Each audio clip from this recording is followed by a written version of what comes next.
Salam Bapak Ibu dan saudara-saudaraku yang terkasih. Salam sejahtera untuk kita semua. Damai sejahtera Kristus tinggal dalam hati Bapak Ibu, saudaraku dan anak-anakku yang terkasih, yang pada kesempatan saat ini, di hari Sabat ini, tetap tinggal di rumah karena kondisi yang kita saat ini hadapi dan ibadah di rumah. Bapak Ibu dan saudaraku yang terkasih, kita akan menyiapkan hati kita untuk masuk di dalam khotbah minggu pada saat ini. Seperti Bapak Ibu juga sudah ada dalam panduan untuk kita memandu Bapak Ibu di dalam ibadah keluarga. Dan saat ini di dalam panduan itu kita akan mendengarkan satu firman Tuhan yang saya akan bawakan melalui media sosial ini, sehingga Bapak Ibu tetap diberkati oleh Tuhan dan merasakan kasih kuasa Tuhan juga hadir tengah-tengah keluarga Bapak Ibu, dan juga ada di tengah-tengah ibadah Bapak Ibu saudaraku dan anak-anakku yang terkasih. Sebelum kita masuk di dalam pemberitaan firman Tuhan pada kesempatan hari ini, kita akan terlebih dahulu menundukkan diri kita di hadapan Tuhan di dalam doa, dan kita akan bersama-sama berdoa. Tuhan Yesus Kristus, sebentar lagi kami hendak mendengarkan sabda firman-Mu. Berfirmanlah kepada kami semua Tuhan, karena kami siap mendengar apa yang hendak Engkau sampaikan kepada kami semua. Kiranya ini menguatkan kami dan menyentosakan kami, sehingga kami senantiasa beroleh kekuatan baru dalam kami menghadapi kehidupan kami, dan senantiasa layak menjadi anak-anak-Mu dan menjadi murid-murid Tuhan Yesus Kristus. Terima kasih Tuhan, di dalam nama Tuhan kami Yesus Kristus kami berdoa, kami mengucap syukur. Amin. Bapak Ibu dan saudaraku yang terkasih, kita akan siapkan Alkitab kita masing-masing yang sudah kita siapkan di dalam ibadah keluarga Bapak Ibu masing-masing. Kita akan siapkan di 1 Yohanes 2 ayat 1 sampai 6. 1 Yohanes 2 ayat 1 sampai 6. Kita siapkan dulu firman Tuhan ini, dan saya akan membacakan untuk Bapak Ibu dan saudaraku serta anak-anakku yang terkasih, yang saat ini juga senantiasa merindukan sabda firman Tuhan hadir dalam kehidupan kita masing-masing. 1 Yohanes 2 ayat 1 sampai 6. Anak-anakku, hal-hal ini kutuliskan kepada kamu, supaya kamu jangan berbuat dosa. Namun jika seorang berbuat dosa, kita punya seorang pengantara pada Bapa, yaitu Yesus Kristus yang adil. Dan ia adalah pendamai untuk segala dosa kita. Dan bukan untuk dosa kita saja, tetapi juga untuk dosa seluruh dunia.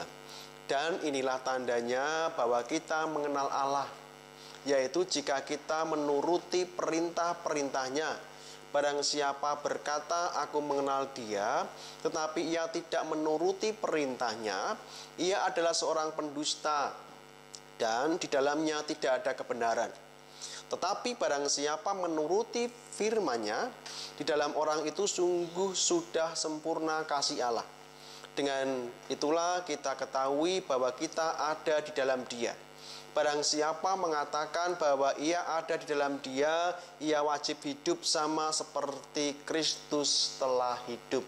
Berbahagialah kita yang mendengar sabda firman Tuhan, kita juga yang merenungkan itu dalam kehidupan kita sebagai orang-orang Kristen, dan menjadi pelaku-pelaku firman sebagai pribadi-pribadi yang disebut sebagai anak-anak Tuhan Yesus. Haleluya. Bapak, Ibu, dan saudara-saudaraku yang terkasih, serta anak-anakku yang senantiasa saya kasihi dan senantiasa dikasihi oleh Tuhan kita Yesus Kristus.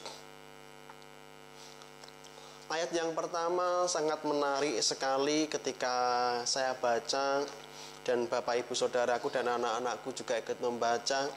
Anak-anakku, hal ini kutuliskan kepadamu supaya kamu jangan berbuat dosa. Dari ayat ini dan kalimat ini, kita bisa melihat bahwa ada satu pribadi yang kita bisa sebut orang tua Bapak Yohanes, Bapa rohani kita yang sangat peduli terhadap kita, yang begitu sangat mengasihi kita, dan yang tidak mau kita terjerumus di dalam dosa. Bapa rohani itu memberikan sebuah pesan, nasihat, teladan yang baik untuk kita dengan sebuah kata-kata, anak-anakku. Ini sebuah sapaan yang begitu dekat antara Bapa rohani dan anak-anaknya, antara Rasul Yohanes penulis kitab ini dengan orang-orang pendengar, pembaca surat Yohanes, supaya apa yang disampaikan oleh Yohanes ini bisa kita terima sebagai anak-anak rohaninya. Dan saat ini gereja juga membacakan untuk Bapak Ibu Saudaraku melalui hamba Tuhan. Supaya apa? Supaya kita semua orang-orang Kristen tidak masuk dan tidak berbuat dosa. Katakan, anak-anakku, hal ini kutuliskan kepadamu supaya kamu jangan berbuat dosa. Jangan berbuat dosa. Karena apa? Karena kita tahu upah dosa adalah maut, kebinasaan.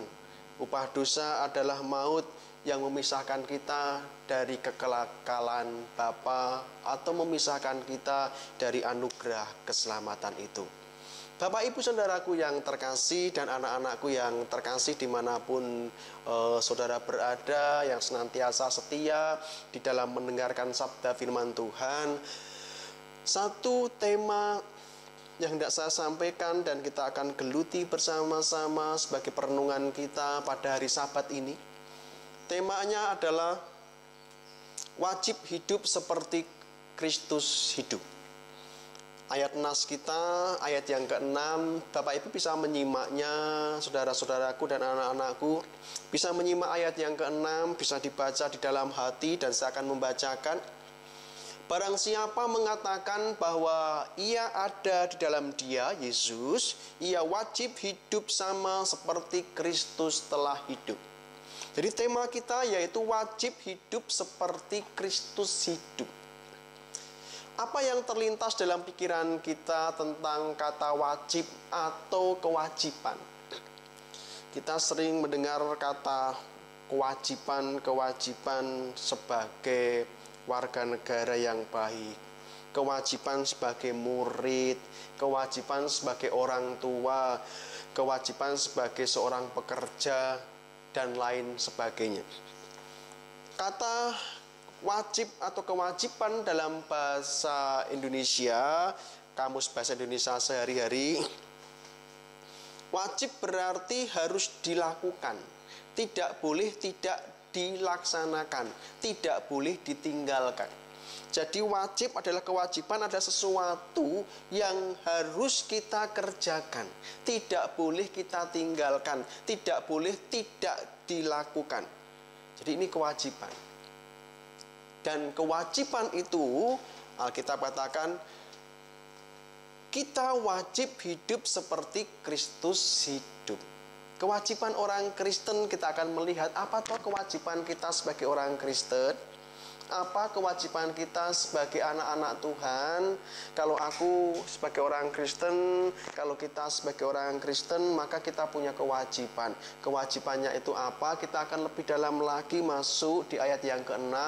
Saya akan bacakan lagi untuk Bapak Ibu Saudaraku. Barang siapa mengatakan, kita akan berhenti di kalimat ini. Barang siapa mengatakan, dalam terjemahan yang sederhana ketika saya menerjemahkan, barang siapa mengambil sebuah keputusan. Setiap orang senantiasa mengambil sebuah keputusan.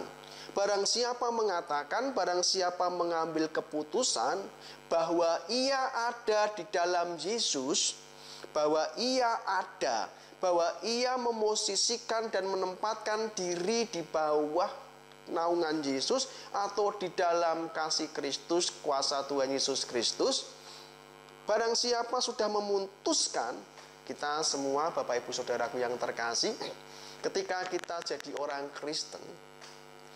Kristen yang dewasa, orang Kristen yang benar-benar rohaninya kuat, maka kita harus benar-benar mantap dengan sebuah pernyataan bahwa saya sudah memutuskan untuk memosisikan diri sebagai pribadi yang hidup di dalam Kristus, dan kita menyebut diri kita sebagai orang Kristen. Kita sebagai orang Kristen bukan hanya karena kita lahir dari keluarga Kristen, bukan karena alasan ini dan itu yang tidak penting atau alasan-alasan yang lain, tetapi alasan kita menjadi orang Kristen adalah ini sebuah keputusan pribadiku, keputusan pribadi saya untuk menjadi orang Kristen, hidup di dalam Kristus, hidup di bawah kuasa Kristus, dan hidup sebagai murid-murid Kristus. Ini sebuah keputusan yang sudah kita ambil dan kita sebut diri kita sebagai orang Kristen, dan sebutan itu adalah sebutan yang membahagiakan dan sekaligus itu adalah kebanggaan kita. Jadi Bapak Ibu Saudaraku, ketika kita menyatakan, memutuskan diri kita sebagai orang Kristen, maka Bapak Ibu harus bangga disebut sebagai orang Kristen. Jangan malu disebut sebagai pengikut Yesus Kristus. Jangan malu menyebut diri kita sebagai anak-anak Kristus Yesus. Kalau ditanya Tuhan kita siapa, dengan tegas kita katakan, Tuhanku Yesus Kristus. Aku orang Kristen, aku percaya kepada Kristus, dan Yesus Kristuslah satu-satunya juru selamatku yang senantiasa mengasihi aku, memelihara aku, dan menjamin keselamatanku.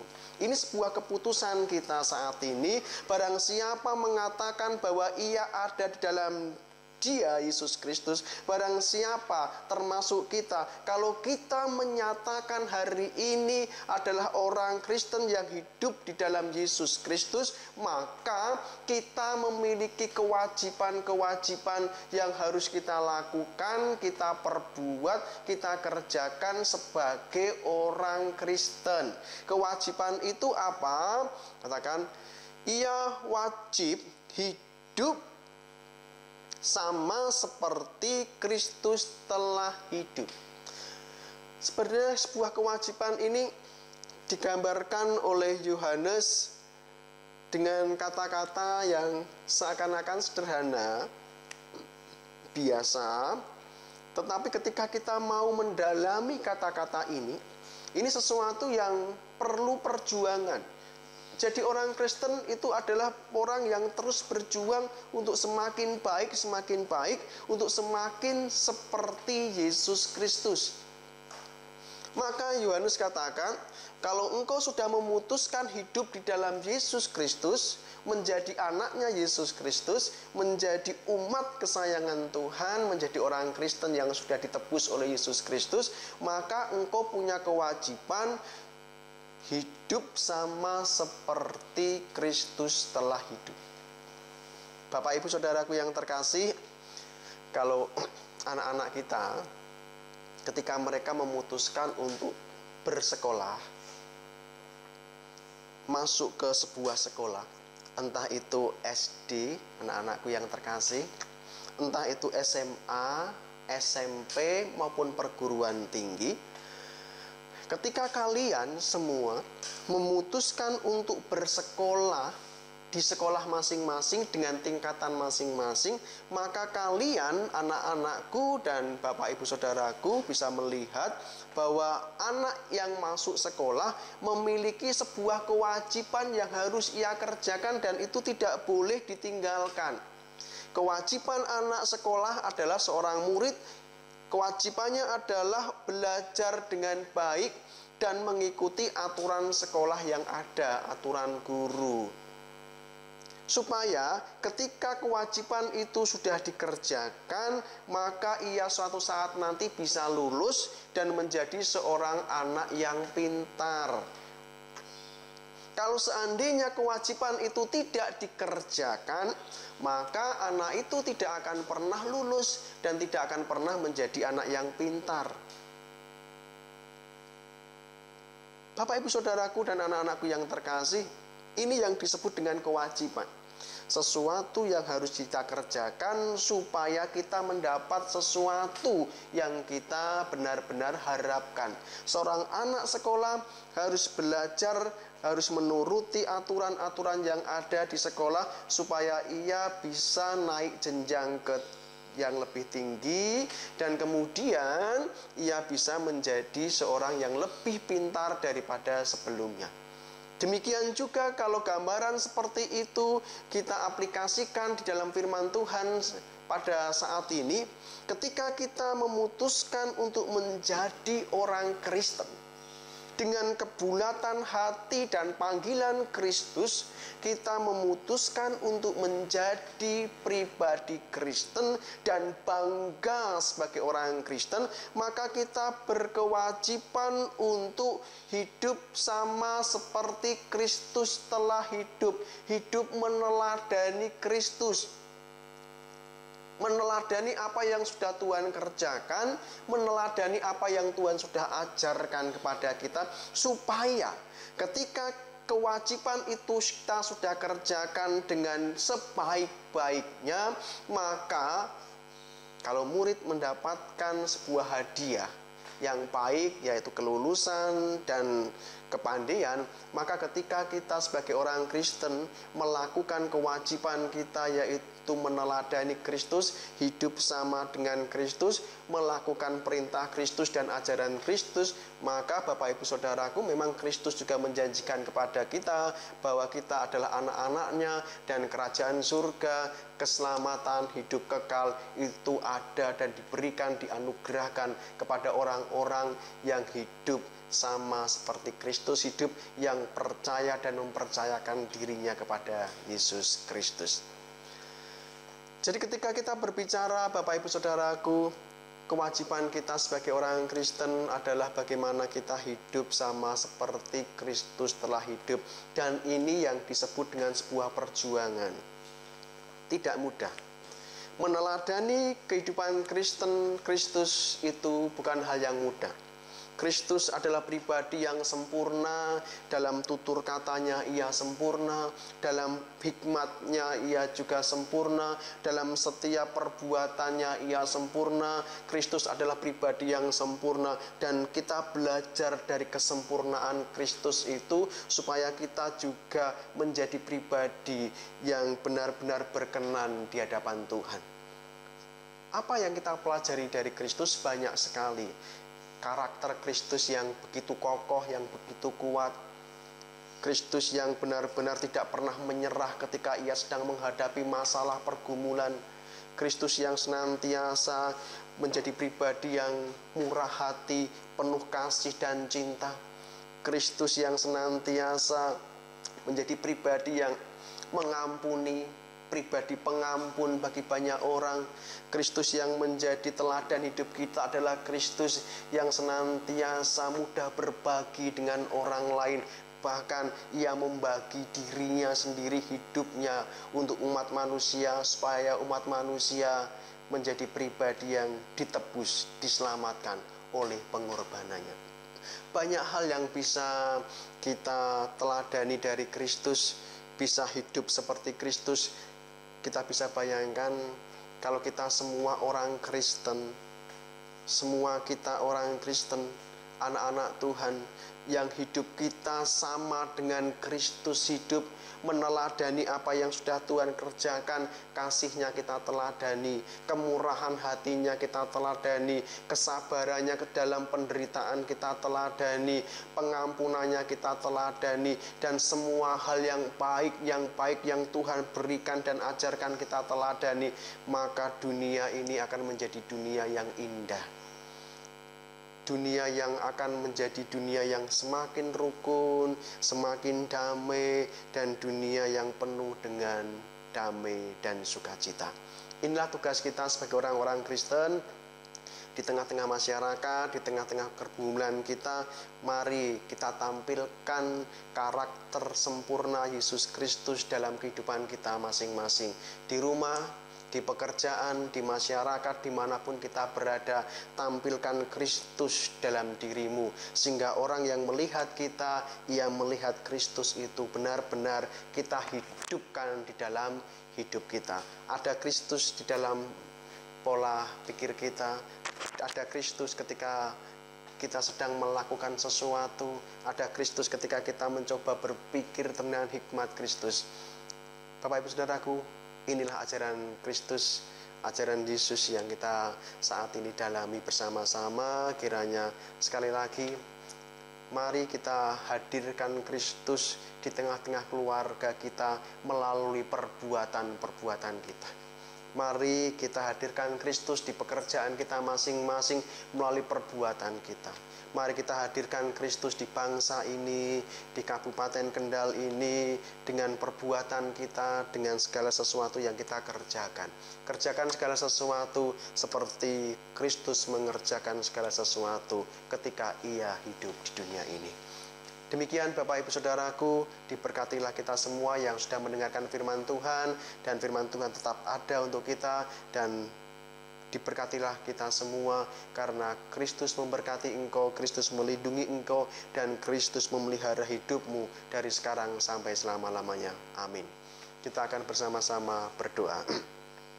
Tuhan Yesus, kami mengucap syukur kalau saat ini kami sudah mendengarkan sabda firman-Mu untuk bekal kami saat ini, minggu ini. Kiranya ini menjadi sebuah PR yang hebat untuk kami kerjakan.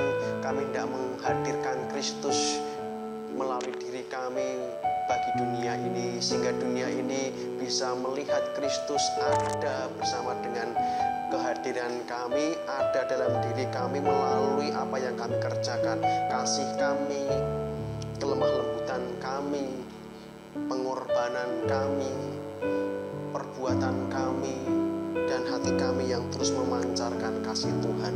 Tuhan, pakai orang-orang Kristen, pakai kami, pakai sidang jemaat-Mu di GKJ Jemaat Kendal untuk senantiasa menjadi pribadi-pribadi Kristus yang Engkau berikan dalam hati kami, sehingga dunia melihat Engkau melalui kami. Terima kasih Tuhan, berkati sidang jemaat-Mu, berkati gereja-Mu, berkati bangsa Indonesia, berkati kabupaten kami yang kami cintai ini Tuhan, berkati para pemimpin yang ada. Ini doa kami Tuhan, kami serahkan doa kami ini dalam tangan kuasa-Mu, dalam nama Tuhan kami Yesus Kristus. Haleluya. Amin.